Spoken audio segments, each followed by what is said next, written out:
Ba Weep, Grunna Weep, Ninny Bon, and welcome back to the channel. My name is Scarstorm, and today is a huge day. Now, we've been getting reveals for the past week or so, and I have not made a video for any of them. So this is going to be our first ever mega review. So here's how the mega review is going to work. It's going to have some old stuff that I didn't review and all of the new stuff. So this will be one of my longest videos I ever made. So make sure you like and subscribe so this does not flop and it's never seen. So please make sure you share this and do whatever you need. A small disclaimer, this video will not contain any of the new Rise of the Beast figures or any new information for Rise of the Beast, since that will be getting its own video eventually. Also, I'm using a new microphone, so please, if you don't like the audio, you can either sit through it and wait for a part that you like, then click off, or you don't have to watch the video. It's not up to me, it's up to you. First up, let's start with the G2 line. Now, this line is going to be a Walmart exclusive line, and it's going to consist of two waves. Now, in wave 1, we have this ugly looking Jazz. I mean, look at this. Now, this Jazz is based off of the unreleased G2 artwork instead of the G2 figure that actually came out. Just like Mutant Tigertron, this was seen in one of those old catalogs and it was never released. So people were confused on why the official figures never looked like this up until now. Now, even though I see their merit, I am not going to buy Doritos branded Jazz. So can anyone tell me what the draw is supposed to be? Is it supposed to be the artwork? Because I think the artwork looks amazing. I will literally buy this figure for the artwork alone. Now, when I went to go save these pictures from Hasbro Pulse, you would not believe what it said. Now, remember when we all were thinking, oh, what's the capsules gonna be? Well, this is it. This is what the capsules were supposed to be. So that means all of these pictures were labeled capsules. And I bet no one saw this coming. This means Hasbro's better mystery writers than Shyamalan. All I gotta say about this Jazz is the colors are so boring. I don't get why there's not 1 ounce of breakup on this figure. And especially on its face. Like, look at it. The visor is literally the same color as his helmet and face. Tell me why this looks like an ice sculpture made of Sunny D. Like Hasbro, this needs at least some contrast. Come on, guys. There is like 0 contrary colors on him. Interestingly enough, Jazz seems to be coming with a new gun, and it kind of looks like the one Hound is supposed to have for the buzzworthy Bumblebee line. Oh, but you just gotta love how there's only 1 weapon port when he comes with 3 weapons this time. So that means whenever he gets transformed, you need to set his 2 other guns to the side. He also has the G2 logo, which looks really crappy when it goes alongside the orange and red. But can someone tell me why I prefer the original logos instead of the G2 ones? Because I think the G2 ones are horrible compared to the originals, because the originals carry some sort of merit to them. And then Jazz is just the man that the 90s threw up on. But can someone tell me why he reminds me of Fire Guts Optimus Prime from Japan? But I did not want a Dorito sponsorship with Hasbro to be real, because look at this, it's just horrible. Because he literally has those little orange triangles of cheesiness right there. Now, I'm just going to say now, I am glad I was born in the 2000s. Whoa, you don't need to start a riot there, okay? Okay, next up we have a figure named Cloudcover. I keep forgetting the name of this character because it is so generic. But what I will say is I like the color scheme better than that Jazz figure we were just talking about. I will also say there is not one thing you could do to the Earthrise Starscream mold to make me consider buying it unless you guys want me to review it. Now, all I gotta say is the blue is really slimming and it doesn't make it look puffy at all.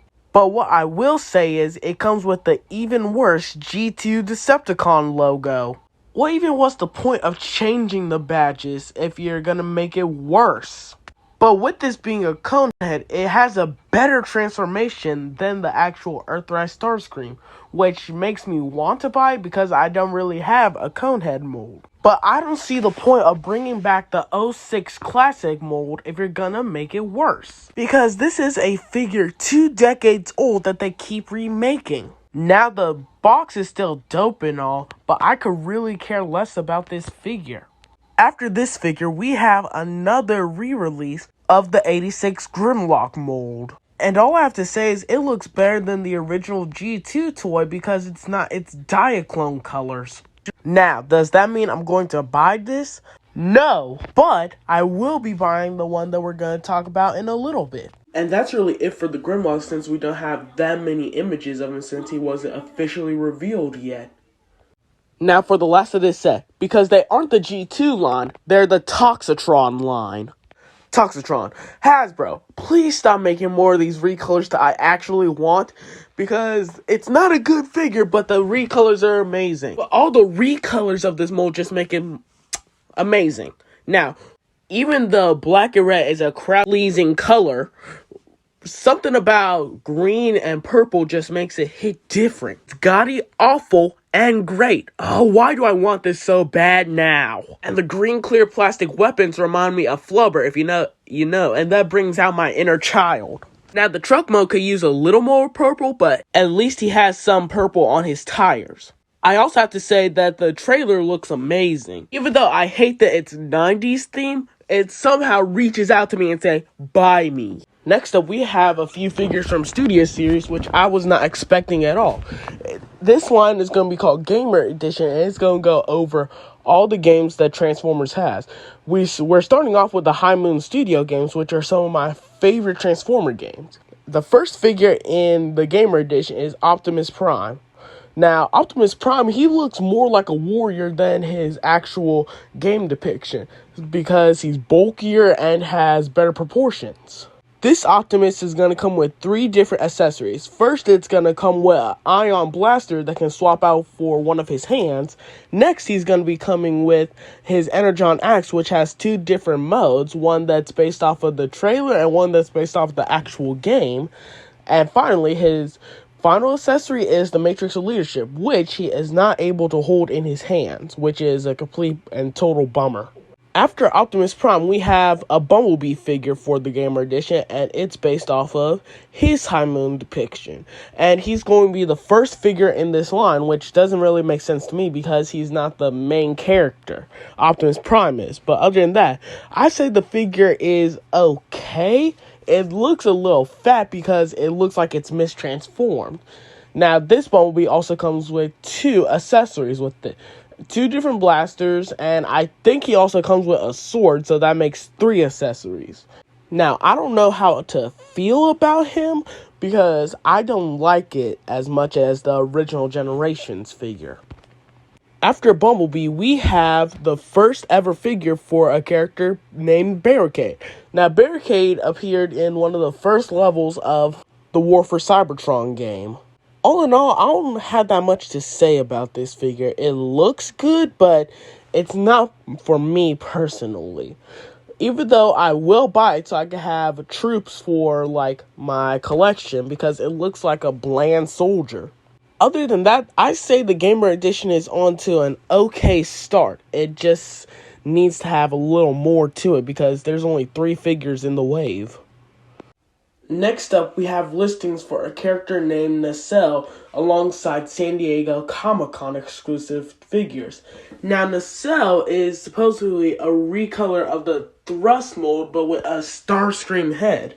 Now, I don't know if I'll get it if it's the Earthrise mold, but I may get it if it's the Siege mold, which is highly unlikely. Because if you remember in the IDW 2019 continuity, he appeared in the Siege mold. So that would be pretty cool if they were able to use that mold again for Nacelle.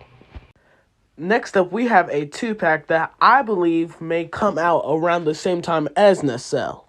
Now this 2-pack goes alongside the Alpha Tron and Orion Pack set because it goes over the origins of Orion Packs. Now I kind of want to get the aerial box because if you know the episode, you know the episode. So let me just show you what the 2-pack is. Apparently going to be the Wardon 2-pack, and it's going to come alongside Dion and Ariel. Ariel is the original form of Alita 1 from the G1 episode Wardon. And Dion is an obscure character that appeared in the episode alongside Orion Pax and Ariel. And if you look closely at the packaging, you can actually see Orion Pax stacking Energon cubes. All in all, I love the artwork for this box, and I can't wait to see more from it because this was leaked and it wasn't officially revealed yet. If you're wondering about the price, it's probably going to be $60 just like the last 2-pack, even though it's going to have 2 deluxe class figures in it, which doesn't really make sense to me, but I see what Hasbro's doing. Now, I am hoping that this 2-pack comes with extra parts so it could be worth its price, because right now I'm not seeing that it's worth it. Because if you look at what Dion's holding, he's holding an Energon cube, which I think would be perfect to go alongside this. And if you look at Ariel, she's holding some sort of silver thing, which we don't know what it is. But if she's carrying it, that means it was something important in Wardon. Even though this was a lot of information, this was only the front. We still have to go into the back and what the actual toy models look like. Now, as predicted, the Ariel figure is going to be a retool of the Prime Universe RC mold, while Dion is going to be a rework of the Studio Series 86 Cup mold. Now, in the past, Dion has been reworked from the Hotshot mold, which is kind of funny because they said, no, we're going to stick with this Cup mold instead of doing with Hotshot. Now, I'm fine with this, even though he's going to be too similar to Orion Pax for my liking, but hey, it's okay. I'm still gonna like it either way. Now for the mold changes, I love the colors to them, like the pink and white and the orange and blue, which is pretty nice. Now the mold changes include the heads, which is understandable, but as you can see, the backpack for Dion is different, which slaps on the back of his vehicle mode. You can also see the front of the truck, and his chest plate is way different. As for Ariel, a whole lot has been changed for her, like the front of the bike, which I don't really mind because it makes it look more narrow, and she also has a new gun to go with her. And yeah, I think this is a really good setup, and I like how they're giving some love to these obscure characters. After the 2-pack, we have Shattered Glass Grimlock. And I kind of forgot this figure was leaked, but now it's officially revealed, so let's just go into it now. Now, I honestly love this figure, and I believe that it's the better color scheme than the G2 one that's going to be coming out with in Wave 2 of the Toxitron line with that ugly-looking Watermelon Mirage, which I think is going to look better than that hideous-looking Jazz figure that's about to come out in Toxitron line. But why do we have to wait for Wave 2 to get it? That's my only question. But anyway, I just gotta say I love this Grimlock because if you know me, my favorite colors are black, purple, and green. And this looks amazing altogether. And if you look at the white faceplate, it looks completely different from the original Grimlock. At least to me, it looks different. The faceplate also reminds me of a skull for some reason, but that perfectly fits the whole style of Shattered Glass. I also like the pumpkin spice styled visor, and you also have to love all the purple that's around his visor, which actually shows they care about this figure. This feels like an actual evil version of Grimlock that actually works somehow. I am afraid of how his legs look because they look fragile to me, but all in all, I say it's good if you never actually experienced the original 86 Grimlock. And finally, we have a look at the fan-exclusive VNR Optimus Prime. This figure is going to be an Amazon exclusive and is going to be a recolor and maybe a slight retool of the Holiday Optimus Prime. For accessories, it comes with a blaster and trailer, and the trailer is going to be from the ER Optimus Prime. And you know what? It actually looks pretty cool. And I am actually interested in this figure, unlike the Holiday Optimus Prime, because it won't look out of place in my collection, because for the Holiday Optimus Prime, you only need it for 1 month out of the whole year. And since it is a licensed figure, it may be more than your average leader class figure. All in all, I may actually buy this figure. Even though it comes with the ER trailer, I may just get rid of that. All in all, I think it's a really good figure. And that's everything that came out for the past few weeks.